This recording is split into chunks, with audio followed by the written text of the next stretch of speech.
Another edition of Beat the Closing Number presented by TheLines.com. My name is Eli Herskovich. You can follow The Lines on Twitter at TheLinesUS. You can follow our lead MLB analyst, Monowara, on Twitter as well, at Monowara. Breaking down just a couple games here on Wednesday's slate on June 14th. Going to talk about the Oakland Athletics, maybe the soon-to-be Vegas Athletics in a moment, as well as Jays and Orioles. But before we get started, remember to give the video a thumbs up and ring the bell to get notifications whenever The Lines releases a new sports betting video on any market, including Mo's Day-to-Day Bets, which can be found in The Lines Discord channel. The link is over at thelines.com in the top right-hand corner. You can also head over to play.thelines.com for your chance to win a $25 Amazon gift card daily in our MLB Pick'em contest. But Mo, you had a good day on Tuesday night, 2-1 on your baseball card. Very strong day for me. Actually won on the video picks, although the curse of the video still remains. We had the worst possible result, I think. If you selected any three of my 5 bets and put them for the video, I think these were the worst 3 possible, but we still made a little bit on the video and 2-0 on other picks, so 4-1 day.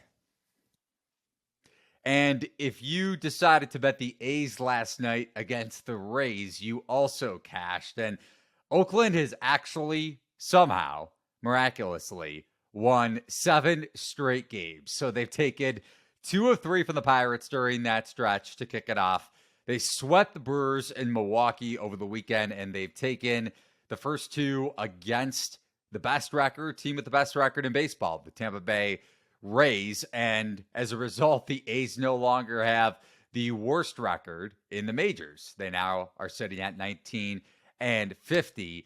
And if you look at their recent results during this 7-game stretch, the 7-game winning streak, typically, I would say generally speaking, Mo, bettors probably aren't doing any sort of a money line rollover during this win streak unless you're crazy. Unless you were just like, I'm just going to roll over the biggest dog on the slate, and it was most likely the A's on a given day over the last week. But if you decided to fade the A's during this stretch, their opponents were minus 274, minus 187, minus 250, minus 169, minus 211, minus 271.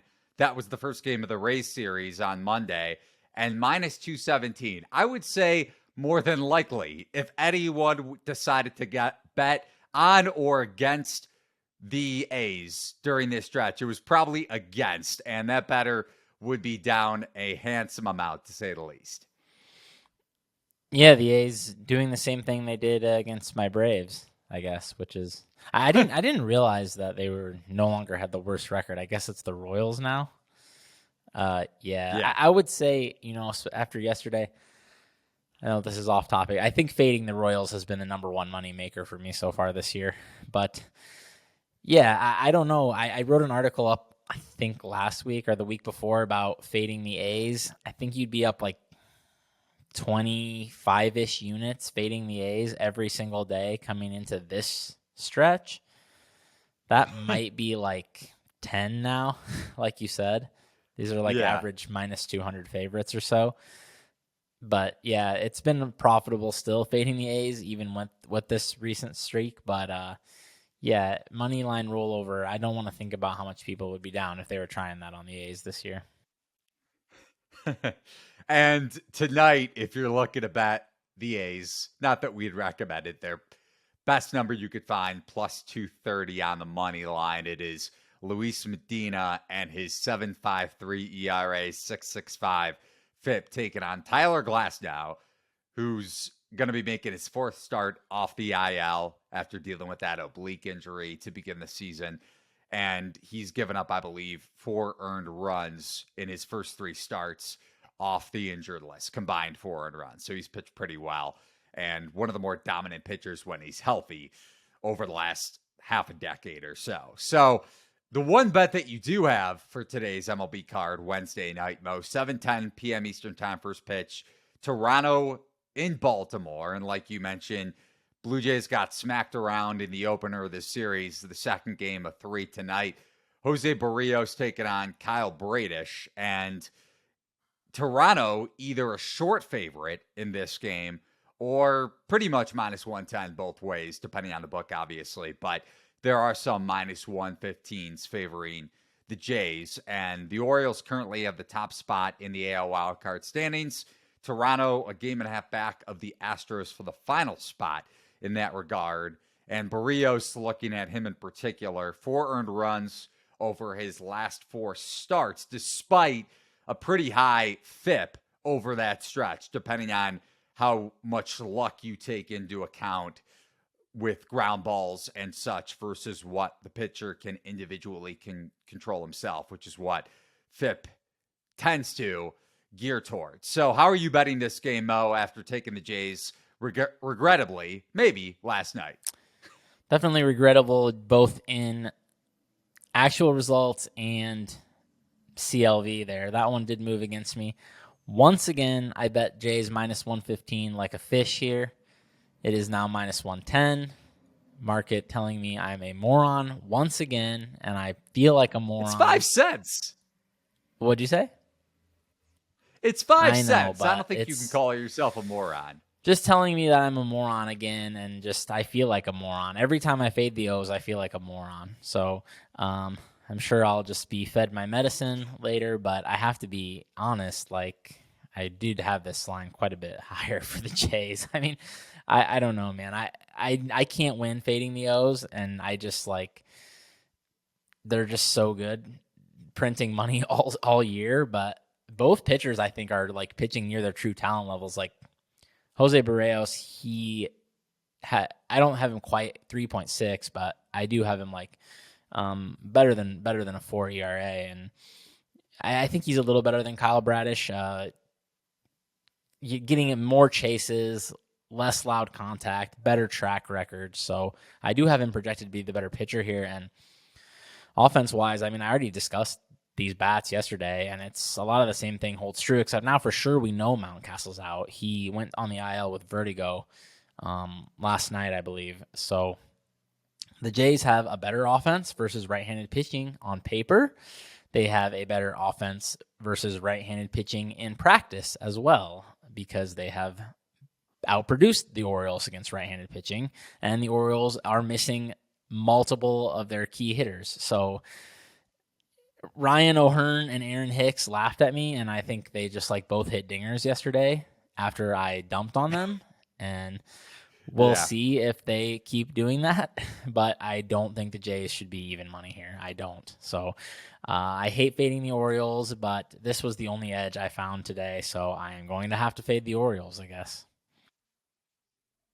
I believe, because I know you have Jays futures for anybody that's checking us out for the first time here on Beat the Closing Number, and Toronto as high. I think their high point currently in the World Series futures market over the course of the season at plus 1900, it looks like, at DraftKings. There are some 16s, 17s, 18s elsewhere too. And the Rangers have actually jumped them at plus 1600, despite, I want to say, losing the first 2 games in their series against the Angels. So do you consider this a buy point for Toronto, or are you still a little bit concerned? No, I still really like Toronto.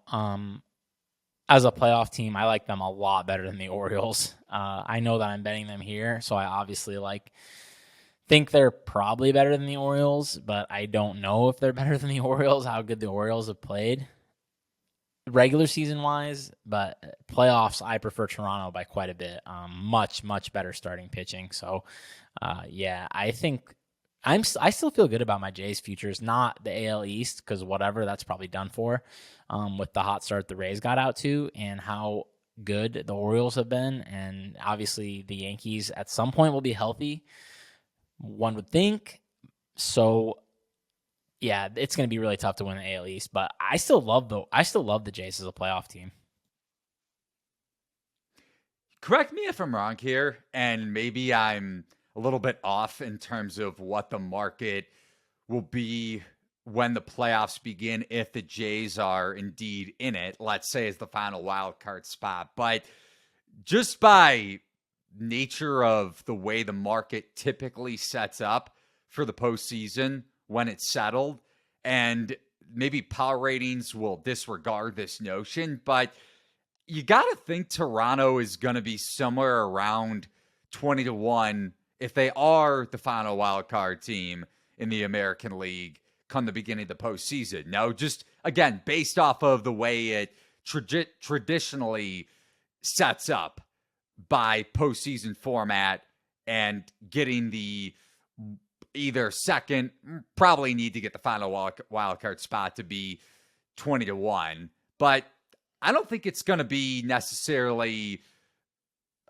What I'm saying is I think you can get around this number come the beginning of the playoffs on the Blue Jays to win it all if they don't improve drastically over the course of the season, the rest of the season, and sneak in, let's say. I was thinking 15, but yeah, like they'll still be 10, 15-1, something like that probably, if not a little higher. But I just think at some point George Springer is going to start hitting too. Like, their players are supposed to be better than this. I will say the bullpen has been very, after some shaky early outings, having Nate Pearson, Eric Swanson, and Jordan Romano they've been really, really strong. So that I just feel really good about the talent level of the Blue Jays. It's just going to be a question of does it manifest in the playoffs? But I think this team is as good as anybody. That's Mo Nawara, our lead MLB analyst. Remember, you could follow him on Twitter at Mo Nawara. You could follow the Lines on Twitter at The Lines US. That's going to do it for this edition of Beat the Closing Number. For more of Mo's MLB thoughts, head over to the Lines Discord channel. The link is on the Lines.com main page, and it's in the top right-hand corner at thelines.com. For Mo, for myself, Eli Herskovich, thanks for watching and listening to this edition of Beat the Closing Number. So long, everybody.